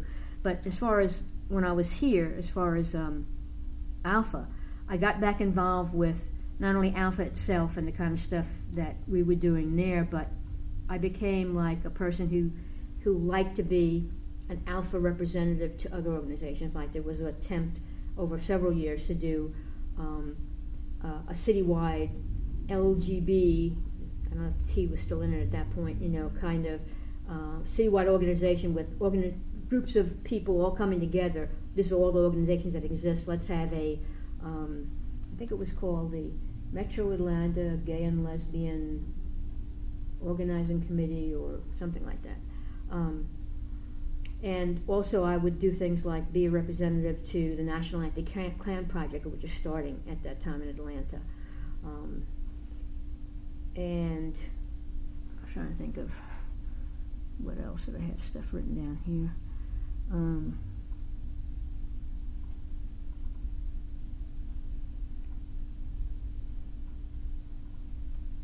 The Black and White Men Together, when I came back, they had started in another city an anti-discrimination project, and the Atlanta chapter decided to have one here. And so Alpha worked with them and with a thing called First Tuesday, I think it was called, to help push for for legislation in terms of the bars, anti-discrimination legislation, which was passed. And then we also worked on a thing called the Atlanta Anti-Discrimination Project to help make sure it got instituted in the gay bars, to make sure they weren't discriminating, because they had been in the carding policies and who they would allow in and that kind of stuff. So that was a project that I remember working on. And so that's the kind of things that I really like doing, is staying in touch with Alpha and being in, like, working on the newsletter committee and working on the speaking bureau, whatever, but also being the person who connected Alpha with the other organizations that were, doing things that I consider were all part of feminism, that were all important in that intersectional way of looking at social justice. I'm trying to think if there's any major thing that I'm leaving out in terms of. I was never involved in, for instance, the music stuff, cultural stuff. There were two music organizations that formed out of Alpha Women formed to bring musicians and performers from all around the country to Atlanta. I wasn't involved in that, although I always went to concerts and stuff. We had connections, or at least tried to make connections with other LGBT organizations to have some kind of dialogue. We supported other organizations. I'm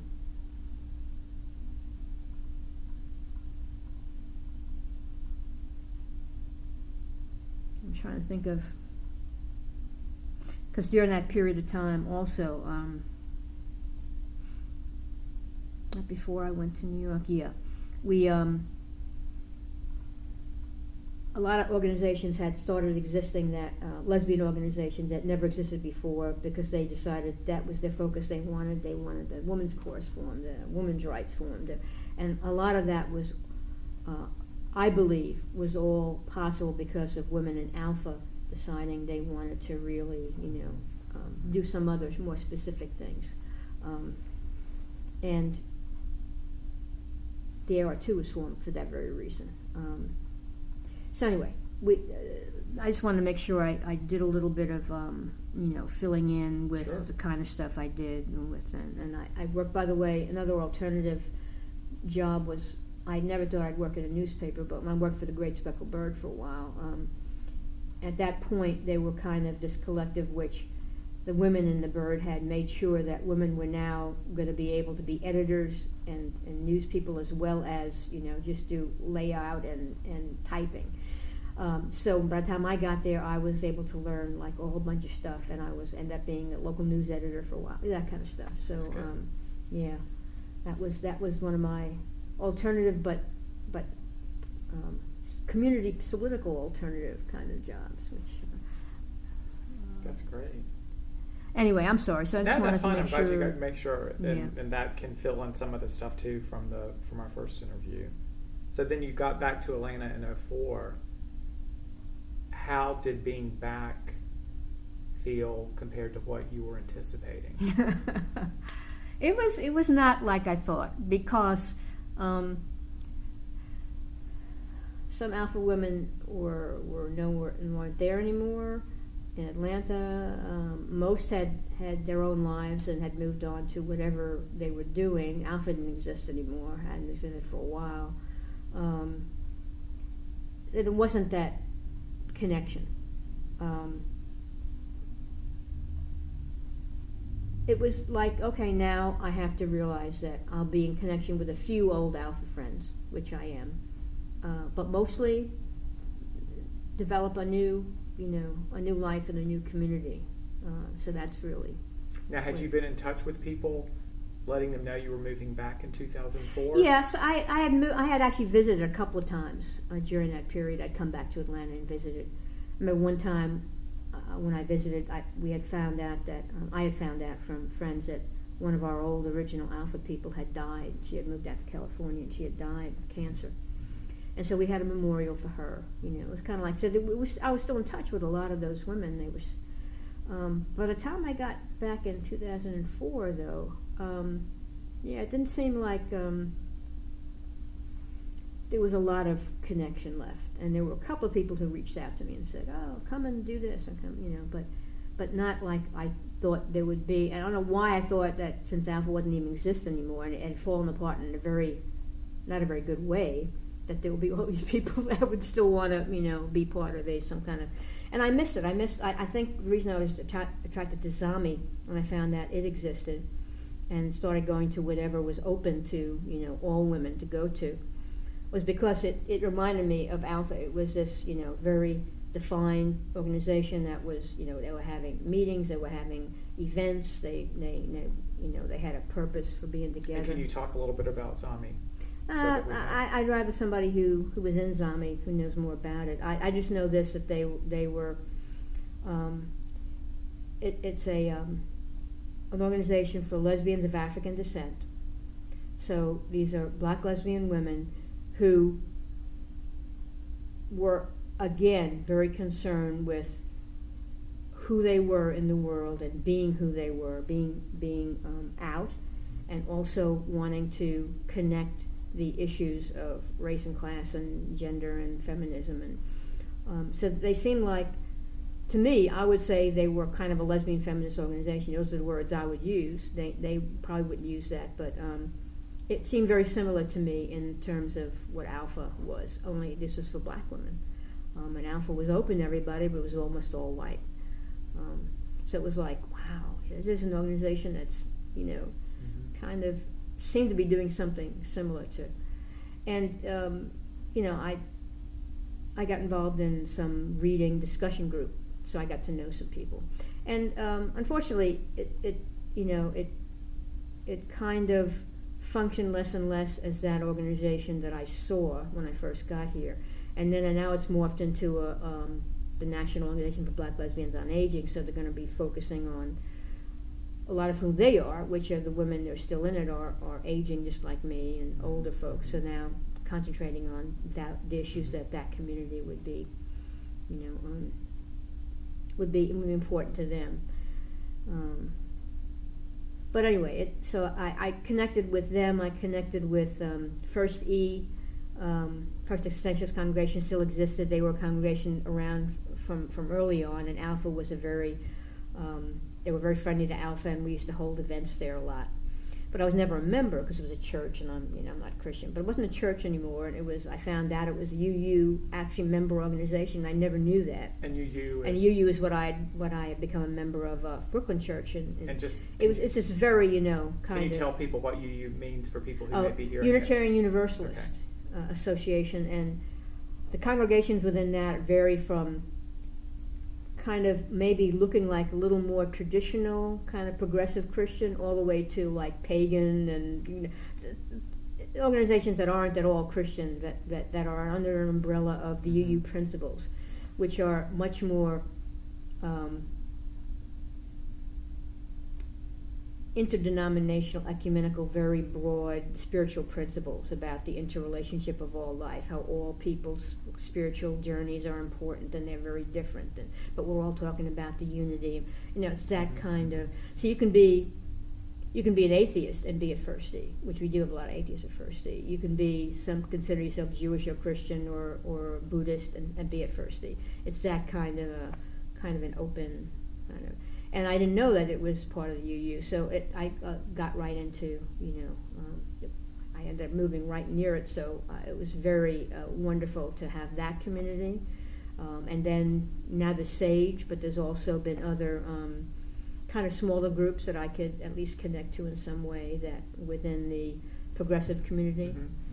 Graduates of Peace, Georgia Peace and Justice Coalition, SONG. And what does SONG stand for? SONG is Southerners on New Ground, and it was formed a while back. In fact, if I had been around, I'm sure I would have been part of SONG forming, because it is an organization was formed by black and white, mainly black and white lesbians at first, the original formation groups, who were part of what I'd call the progressive left, and were very intersectional. And they formed SONG to be an organization from the South that would help organize Southern communities, rural communities, working class and poor communities, people of color. So it was to look at a concentration of people that weren't thought of as the gay community by the mainstream press, and how people see that when they see stories and articles about gay folks. They just don't realize all of us that exist and have always existed. And so SONG wanted to bring the intersectional analysis of the political issues and the social justice issues together with really concentrating on organizing and being led by people that normally were just ignored or not seen and not acknowledged. Anyway, so, and Pat Hussein is someone I got to know a little later, much later than the stuff she had done and how she got known here as one of the original people. I got to meet Mandy Carter during a U.S. Social Forum that happened in Atlanta.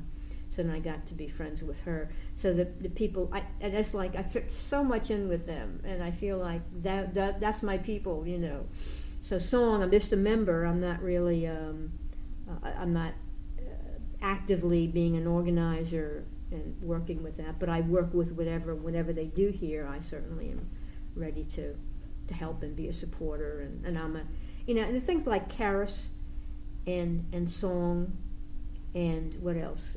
I support by giving just a small amount of money every month. That kind of what I could afford, which is very little at this point. But it's important for those organizations to have like a network of people who will always financially continue to let them exist. So at least I feel like I could do that, if nothing else, And I feel like I am embedded in those communities. It really helps me, not having ever found another personal, mate or lover or partner. These things really help me, feel like I still belong and exist and am connected. So they're pretty important. Now, I do know one little bit of your history, and I want to make sure this gets on the tape. When you returned in 2004, what did you do career-wise? Well, I unfortunately I couldn't get a transfer from the EEOC. They wanted to help me get a transfer down to the Atlanta office. Didn't work out. They didn't need another paralegal, and I could have been also their intake people or investigators, but they just didn't. I couldn't get a job, so I just I went around doing temp work. I worked temporary for the SEC at one point as a paralegal. I worked for a short time as a legal secretary at the DeKalb County Law Office. The only job I ever got fired from. A whole other story. One you want to share? Interesting story. No, Okay. I don't think at this point too much. Okay. But I finally, second time I applied, I got offered a job with the Lambda Legal. And at first, I was working with the SEC at that time, temporary worker at SEC, Securities and Exchange Commission. And they offered me the job as a paralegal at Lambda Legal, but the money was so little that I wouldn't have been able to stay where I was living, or kind of keep doing what I was doing without having maybe doing another little part-time job or a weekend job or something. So at first I said, no, I'm sorry, I just can't do that. So I said, okay. So the year later, when I was still working at SEC and they were about to end my temporary job and I wouldn't have any job, I said, okay, I'm going to apply again because they're looking for the woman that was hired has left. Said, look, need a paralegal, and they said, you want a job? And I said yes. And so they were able to offer me a couple of $1,000 more than they had originally offered. And so I said, okay, as long as I don't have to constantly use all my savings up, this is what I want to do. It's one of those ideal jobs, like the EEOC was. I felt. Here I am again, using the legal background I have and my legal skills, doing, civil rights law, beautiful, perfect. And so you were at Lambda Legal for how long? I guess 6 years. It was, when was it? 2006 to this year. And you recently retired? Yeah. Now, the one little bit of history I would like to get in the interview is, I know that you received a telephone call about 5 years ago. You took the first phone call from Vandy Beth Glenn. Oh, when I was at Lambda Legal, yeah. That speaks to a very important legal case on transgender rights, and you were the first person to take the call. Can you just talk a little bit, without going into the whole case? Yeah, no. But give us a little bit of how you were connected to that part of history. Sure. Well, at Lambda Legal, one thing the paralegals there do, beside working with case support, work on support work for the cases that we take, is do the staff, the help desk, which is our, kind of, you can call in when you have a legal issue, you have a question, you have a problem, you're trying to get an attorney, whatever it is. If you're LGBT or have HIV and you have discrimination, you're facing discrimination based on those things. So that's a lot of people calling in. And Vandy Beth was a help desk caller and said, describe your situation. And of course, when I heard that she had made a recording of the conversation she had with her boss when she was being told she couldn't work there anymore, it was like, you have it on tape. Because, with legal cases, as I'm sure people are familiar, it's all about evidence, proving something. And usually people will not have these things on written or on tape or anything, and so what they say, they could say, that's not what we said, that's not how, they can make up all kinds of reasons. But she had a tape, so I said, please send the tape in. And the tape was very hard to hear. I'd take it home in order to get it, and the computer at work wouldn't do it, to make it, get it loud enough to hear it and transcribe it. But then when we realized what we had, we realized that we could take a case. We could try to make a case out of, and interestingly enough, it really has helped one step in establishing what the EEOC now itself is also saying is very true, which is that discrimination against someone because they are transgender is in fact a subset of discrimination based on gender or sex, which is under the civil rights laws. So in Title VII is now can be used by people. People can go to the EEOC who are transgender and have discrimination because of their transgender status or their gender identity. They can go to the EEOC and file a charge under sex discrimination. That's filing a charge is the first step in being able to go to court on any kind of employment discrimination under federal law. But that's really, this is a case that was one of the steps in helping that happen. So not only under Title VII, but now, at least in our circuit, in the 11th Circuit, there's case law establishing that this is illegal and improper. Yeah. So you're right. It starts, and there are other cases like that we've taken that started with help desk calls, and so you can feel like, yay, I was the one that helped. I thought it was important, and I made sure the attorney saw this, because we get so many calls. Attorneys don't look at all those calls, but if we think it's an issue or something that really could become a case, then we have to pass it on to have it reviewed. Right, and for people who may be listening to this and aren't familiar, Lambda Legal is a national organization with the Southeast office here in Atlanta. So that's where you were working. It's a national nonprofit legal organization, civil rights organization that works for full civil rights for LGBT folks and people with HIV. Right. And we do litigation. We also have a community education section and advocacy, but litigation is the biggest part of what we do. As an example, for people that don't know us, you probably know about Lawrence v. Texas, which is the Supreme Court case that overturned sodomy laws in this country. That was a Lambda Legal case. Mm-hmm. So that's the kind of stuff we try to do. We try to get those kinds of landmark decisions which affect a lot of people and help their rights become clearer and more protected. So maybe it has not been a direct line, but you've had a circuitous route through your career doing some of the very types of legal work that you wanted to do. Yeah, you're right. I came back. I always say to myself, I came back and I was able to have my second legal, career and really do something with it. Yeah, wow. Yeah. It really is wonderful, that opportunity to do that. To have that impact. Yeah. Wow. Yeah. Well, I have two sort of last questions I wanted to wrap up before we finished. Just talking about that, and I can feel your sense of accomplishment and your sense of happiness about that. I'm just curious, from your perspective, looking back on, all the things you've done in your life, be it career-wise or personal-wise, etc. What is the one or two things that you feel best about, or that you're proudest of, or that you want to be remembered for?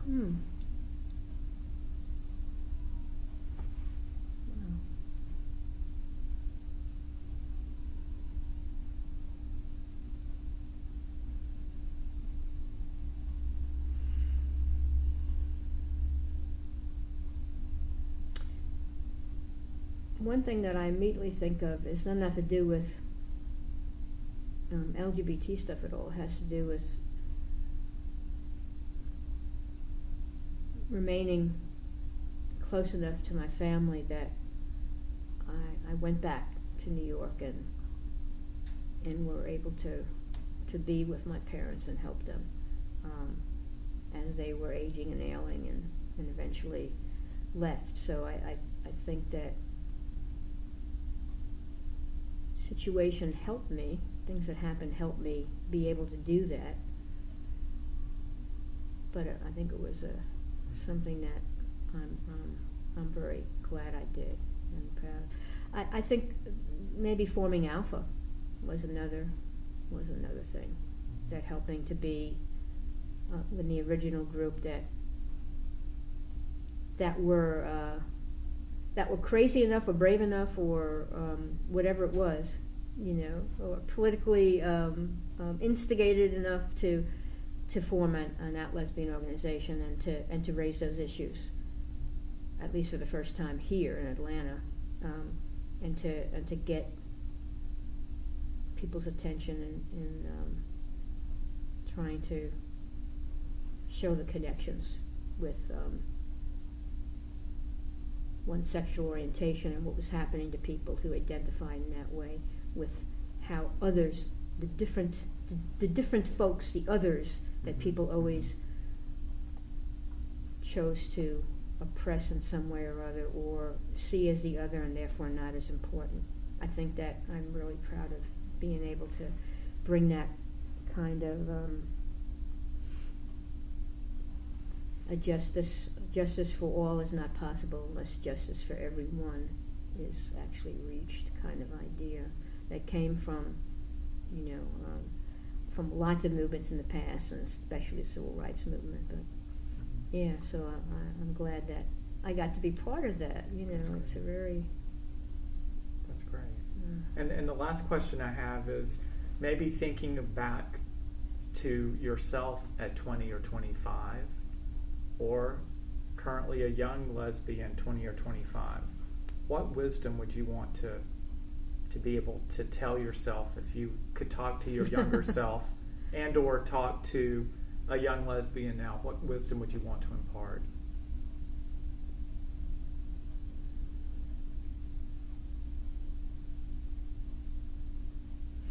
I don't know if it's wisdom. I just know my experience says that it is worth it to be honest and to be truthful about who you are at all times, and to do it in a way that whatever way is most helpful and useful and non-damaging to anybody. But yeah, to not let other people tell you you're not X, you're not Y, because you're not doing it the right way, or you're not the kind of person that really fits in with this, It's interesting because I always was one of the people in Alpha who was kind of very, a lot more open, I think, to relationships with other people, organizations, and ideas than some were, because of the hurt and the anger that a lot of us had would sometimes understandably close us off to even wanting to work with certain people. And I think that everybody was welcome in Alpha, and the people that didn't feel that, if there were people like at that age now who were either feeling like they wanted to exclude people from their network, from their friendship, from their life, because they don't do what I do, they aren't like I am, I think that's a real mistake. I think you're going to find an amazing abundance in your life when you actually take a risk and open up to who you are, to your family or other people you meet, people at work, but also your life's going to become amazing, because you'll find other people who you don't agree with on any number of things, and wow, they're amazing human beings also. So, try to not be as close as I used to be at points in my life. That's great. That's great.